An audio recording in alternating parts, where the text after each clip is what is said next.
So what this is here is an old winch. This is not the original winch that was here. I think it was Chuck Havens. I know he done it, but they mounted a winch here, and then a cable run down to the bottom, and they had a cart. And what they would do is put the stuff on the cart and pull it up the hill. Once they got here, shut it down, unload everything, and then when the students left, they'd put their stuff on the cart, let it back down the hill, and you would do that by slowly releasing the brake. Well, they said undoubtedly, you know, the students would want to do it. All right, do it slowly with the brake and all this stuff here. Well, students get on the cart with their luggage, and one of them would just let the brake go. Well, here goes the cart down the hill, and then, you know, get toward the end, they couldn't stop it, and it was pinned, so it, you know, the cable come tight, and there went the students and all their luggage right out in the mud. So Henry said they'd have that happen several times, you know, by doing that. So eventually they started running the winch system themselves. And he said it was kind of aggravating pulling the cart up because, you know, it'd get off sideways, and so somebody had to go with it, you know, to kind of keep it steering up, going in the right direction. So it was pretty interesting. Did they have a similar winch system down by the ways? Yes, that's still there, and we can go look at it. Everything's still there, even the trolleys and all. It's just, you know, they got a cabbage tree growing up through the trolley now. It just hadn't been used in years. But the winch system, if you put in a new trolley system, the winch system and all still work. It's electric motor, and it's actually a winch system off an old drag line. And they said it'd take like 6 to 8 hours to pull the boat up. They would start at high tide and just, you know, because it just went real slow for the gear reduction and all. And slow as the boat come out, they'd put the blocks in, which once you pulled the boat the first time, then you knew what blocks you needed and where at and everything. So, but it would just slowly come up. And then when you'd let it in the water, it would be free fall. You know, you'd slowly just let it go back out. So that's, you know, one of the things here. Another building we have here, and there's a couple different stories. You know, the original part of the house is a square. There was no kitchen in it, and the kitchen was built off to the northeast over there. And some of the old documentation, they was talking about, you know, getting a new stove and trying to get the walkway. They eventually had it covered, walkway covered to the kitchen. And then this building here was the where they said they stored the fuel oil and all. Some of the documentation that talks about how it was built and everything, because the light mechanism burned off oil. You know, it wasn't electricity. So this is where they would store it. And later on in years, what we have in there now is a hot water heater and a pressure tank for the pump and all. But what they used to do was we had a 500-gallon tank up there. And they didn't run the generator 24/7. When you had the caretakers out here, they would periodically, it had a gas refrigerator, stuff like that. So they would pump water up while the generator was going. And then, so that gave you gravity-fed water to flush toilets and, you know, take a shower, bath, stuff like that with. So. And then you can see the gutter system. The stuff on the front here just goes into the ground, but the other gutter system comes around. Once they added the wings on, they done away with the cistern inside, and that's what this round building tub is, or round structure back here is the old cistern, and it's still active. Water still goes into it. The only thing is it leaks so bad. There's another one of these halfway down the hill that was actually rebuilt. They rebuilt it up there at the university and brought it back. And it'd be nice to rebuild this. And we had looked at a couple of things of putting a liner in it, trying to, you know, so if it does work, we could utilize some of that water to maybe flush toilets with or something like that. So, but that's the structures we have up here. They were a little higher, but over the years, it didn't have a top on it either. and the rot and everything. So they cut it off where it was all level and actually put the roof on. I think Jimmy Bamers worked on some of that, actually building a roof system for these things. So,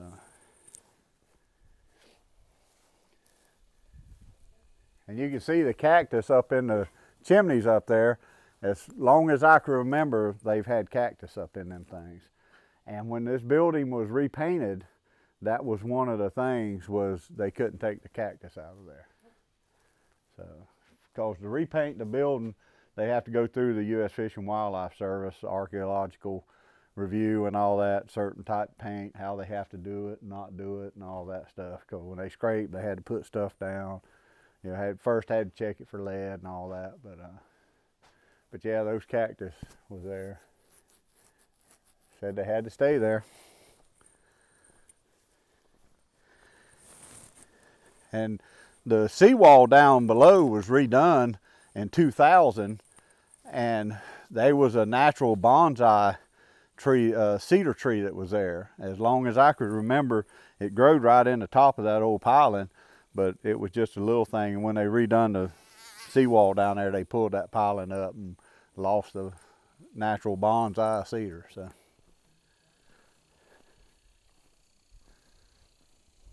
And down here you can see the other cistern that we have, and what we were using it for was a saltwater tank. We would actually pump salt water from the dock area up into this tank, so that when the students were out here doing their research or had live critters and all, you would have gravity fed salt water that constantly, you know, flowed. So at high tide you'd come in every day and fill it back up. And you can see over there behind the fence, we went modernized and got a plastic tank now. But this one here also had started leaking so bad. It was a little bigger. It was like a 2,000 gallon tank, but it wouldn't last a 12-hour period because it leaked so bad. So now that's a 1,500 gallon tank over there, and it will last, you know, a 12-hour period for the next tide set. So. And the U.S. Fish and Wildlife Service come down. Some of these things are on inventory, and they were talking about taking one of them up to St. Mark's, the lighthouse up there, to put up. But you can see I haven't had water in this thing for a while, and they'll start, you know, shrinking up and everything. It looks like somebody's hit that one to pop the board out, but. My trusty helper, my wife Rose, she would get inside there because you'd have to clean the mud out. It'd get sediment. She'd get in there, and we had a way to, you know, she'd just wash it around and get the hose in there and wash it out.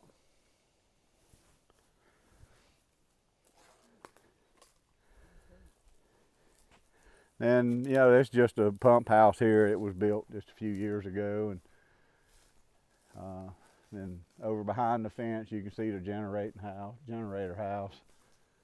So what they done was move the well system down to about this 25-foot mark, because up on top of the hill you had to have a jet foot, which meant a bigger pipe and all that stuff. And to pull it out, if something was wrong, you had to pull it all out. So this here, we just have shallow well points. They're about 18 feet in a shallow well pump. And that's where we get all our water for, you know, bathing and running toilets and stuff like that. So, and these sheds here were brought over for researchers. Instead of staying up in the lighthouse, they would actually stay here. And then the bottom one, this one here, and then the middle one there was for just storage and all. And then the bottom was the same thing. They'd made like a little lab out of it, so they wouldn't have to open up everything. But Irma, the wind, blowed it off its foundation. It's over behind. I just hadn't taken it apart yet. So, and then this here is the original building when the university took over that they built out here, the lab and all. So.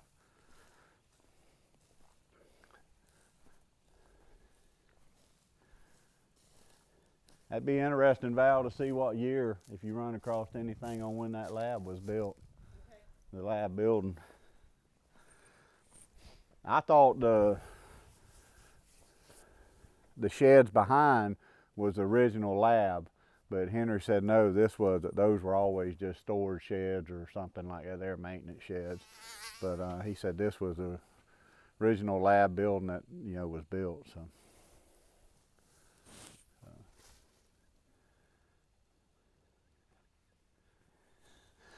And you see the tree over there, you could walk underneath it.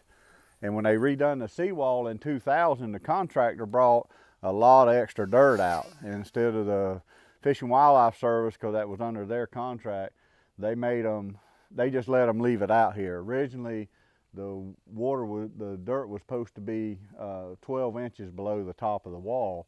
And that way runoff and stuff, you know, it wouldn't go over the wall. But they let them keep it like that there, and that's the reason it's a little bit higher. The old sidewalk come on down, and you know, it would have been another foot lower. So then we got a nice viewing observation platform up there the kids utilize. That, you know, we can talk to them about the interaction of the tidal zones, marshes, oyster beds, mangroves. And then this building here, once we redone the seawall, just had the old metal shed up over here. Like the metal ones that you get a tarp on, they did have tin on it, but got engineering students to redo this, to design this, and you know, it's got it where it's airflow, and this is where we have the wet tanks and stuff.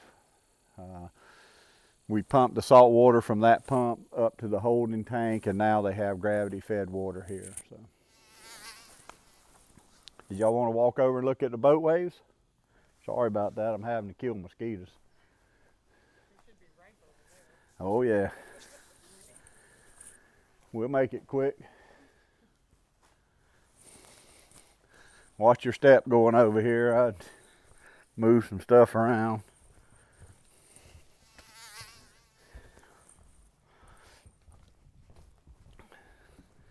Hi, love, come on over here ahead of me. She knocks the snakes out of the way for me. There's 3 things in the world I'm scared of. That's my mama, my wife, and a snake, all in about that order.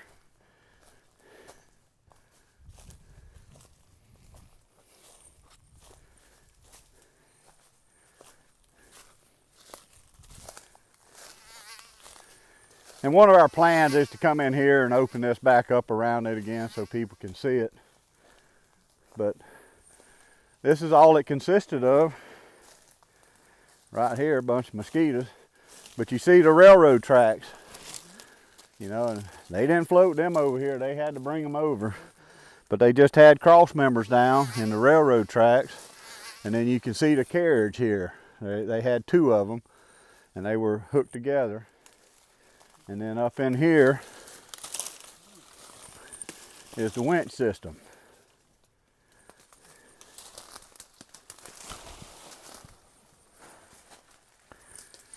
And that's all it was, an old winch system off a drag line. And they had it, you know, electric motor up there and the different pulleys.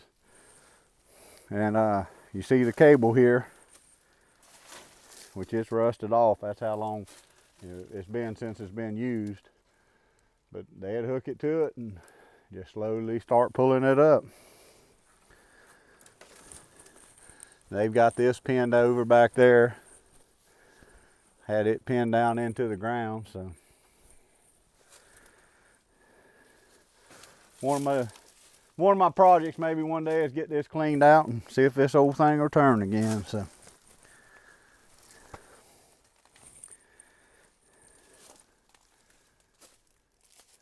And like I say, at one time, there was like 12 of these in Cedar Key. And you just make an appointment with, or go by and talk to whoever had the boat wave and say, hey, I need to pull my boat up. And they say, okay. Would they charge you anything? Yeah, they'd charge $3 or $4 a day or something like that there, you know, to pull it up. The last one that was in town was there at the Napa store, but it wasn't electric. they had 2 manual chain horse, and they had straps, so you'd pick your boat up, and if you didn't have nobody to help you, you were going from one end of the boat to the other with the chain, you know, those chain horse.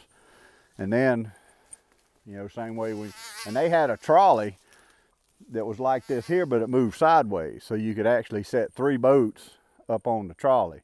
If I had my boat there and somebody else wanted to come over, they'd just take and push the trolley over, bring and set their boat down beside, and then you'd move them around like you needed them. But it was on a rail system, the chain horse were, and so you'd pick it up and slide it down the rail system. But these here were really neat, and like I say, they were pretty good to watch them. And you just have them blocked up and get up underneath there and scrape and get the barnacles out. It'd be pretty neat to see the old Discovery up on that thing. It would be. Then I'd have a 15-minute boat ride over here instead of an hour and 25 minutes to Crystal River. Yeah, and a lot less expensive. Yep, a lot less expensive. What, any good? I don't know. Well, I can't see. Well, why'd you pick it? I didn't pick that. It was on the ground. Oh.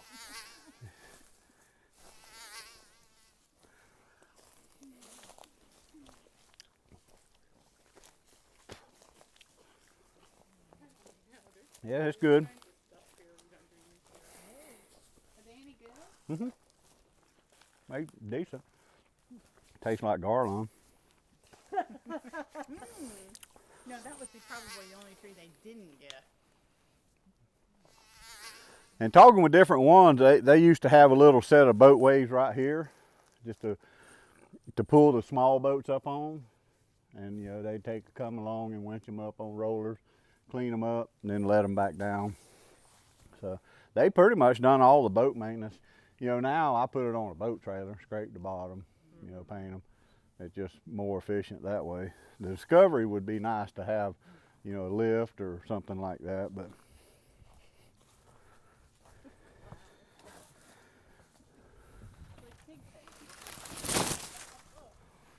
y'all watch your step here.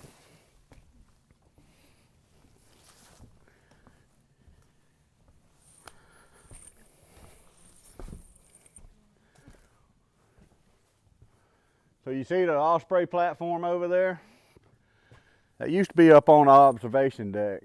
Well, every time Osprey takes off, I think he goes to the bathroom. But when they would try to nest up there, you would have people interacting, so they would always abandon the nest. So I took it down. So they tried nesting on top of the solar panel. They tried nesting on top of the lab building here. Never worked out. So I had that old pole, and I mounted that one to the old dock pole that we'd pulled up when we redone the dock, and I put it over there.